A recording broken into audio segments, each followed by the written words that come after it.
معنوں کے لحاظ سے یہاں پر جو اس کے معنی بنتے ہیں وہ حال والے معنی بنتے ہیں، اس لیے ترجمہ اس کا حالانکہ یا جب کے کریں گے۔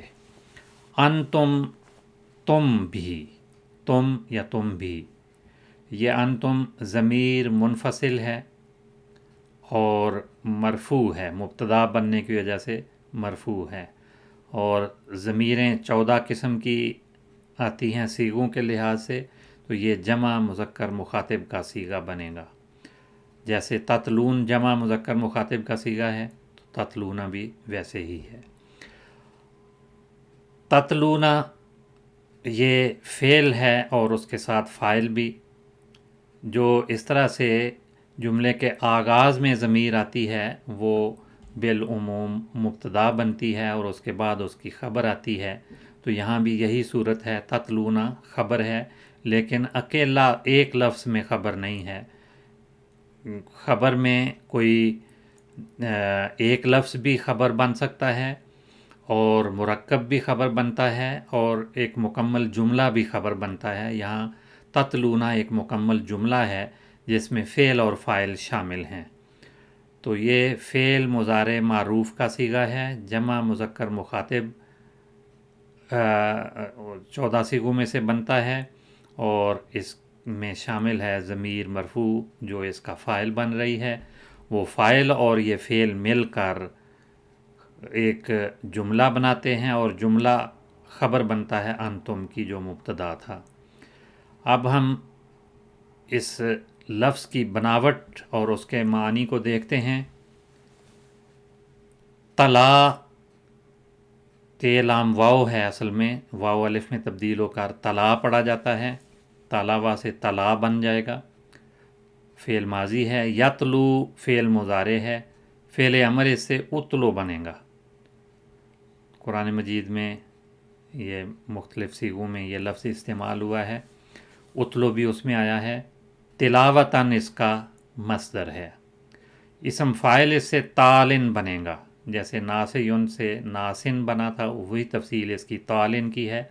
تالا تالون تھا تو واو حذف ہو گئی اور جو تنوین کی نون ہے وہ لام پہ نون مل جائے گی تو تالن اس کو پڑھا جائے گا۔ یہ جر کی علامت نہیں بلکہ یہ مرفوع کلمہ ہی ہے، جر کی صورت میں بھی اس کی یہی صورت رہتی ہے، لیکن جب منصوب ہو تو طالون یا طالین اس کو پڑھیں گے، کیونکہ کسرہ کے بعد زیر کے بعد اگر واو ہے تو وہ عام طور پر یا میں تبدیل ہو جاتا ہے تو طالین پڑھا جائے گا۔ اور اسم مفعول اس سے مطلوون بنے گا، مطلوع کا لفظ جو جس کو تلاوت کیا گیا، پڑھ کے بتا دیا گیا، اس کے معنی پڑھنے کے اور پیروی کرنے کے دونوں معنی ہوتے ہیں، اس لحاظ سے ابھی تفصیل ہم دیکھیں گے۔ تلل کتابہ، اس نے کتاب کو پڑھا، کتاب کی تلاوت کی، کتاب کو بلند آواز سے پڑھا، تو تلا کے معنی بلند آواز سے پڑھنے یا محض پڑھنے کے معنی ہوتے ہیں، یا پڑھ کر کسی کو سنانا، اس کے لیے بھی یہ لفظ بولا جاتا ہے۔ اور تلل کتابہ و سنتا، کتاب و سنت کا اتباع کرنا، تو تابع ہونا یا کسی چیز کی اتباع کرنا وہ بھی تلا کے معنی ہیں، تو پڑھنا یا پڑھ کر سنانا اور پیروی کرنا، اتباع کرنا، یہ دونوں معنی ہیں۔ یتلو آیات من القرآن الکریم، قرآن کریم کو خوش الہانی سے پڑھنا اس کے معنی بنیں گے۔ قرآن مجید میں یہ بھی آیا ہے اولم یکفہم انا انزلنا علیک الکتاب یتلا علیہم، یہ یتلو سے یتلا فعل مجہول ہے، یتلو فعل مضارع معروف تھا، تتلونا اس کا نامہ صیغہ بنتا ہے جمع مذکر مخاطب کا، اور یتلا پہلا صیغہ ہے لیکن فعل مجہول ہے، تو مختلف صیغے اس کے قرآن مجید میں آئے ہیں۔ تلا یتلو طلوون، تلا طلوون جب کہا جائے تو پیچھے آنے کے معنی، نقش قدم پر چلنا، تابع ہونا، پیروی کرنا اس کے معنی بنتے ہیں، اور کسی چیز کے نتیجے میں کوئی بات پیدا ہونا اس کے لیے بھی، پیچھے رہ جانا یا جانور کا بچہ خریدنا، تلا فلانن کام میں کسی کا تابع ہونا، یا تلا لہو پیچھے چلنا، تلا عنہ چھوڑنا، تو بہرحال یہ اس کے مختلف معنی ہیں. یا تتلون الکتابہ، تم کتاب پڑھتے ہو، وانتم تتلون الکتابہ، اور تم کتاب پڑھتے ہو. افلا تاکلون، پس کیا تم عقل نہیں کرتے. وقت چونکہ ختم ہو رہا ہے اس لیے بقیہ حصہ انشاءاللہ تعالیٰ اگلی کلاس میں. السلام علیکم ورحمۃ اللہ وبرکاتہ.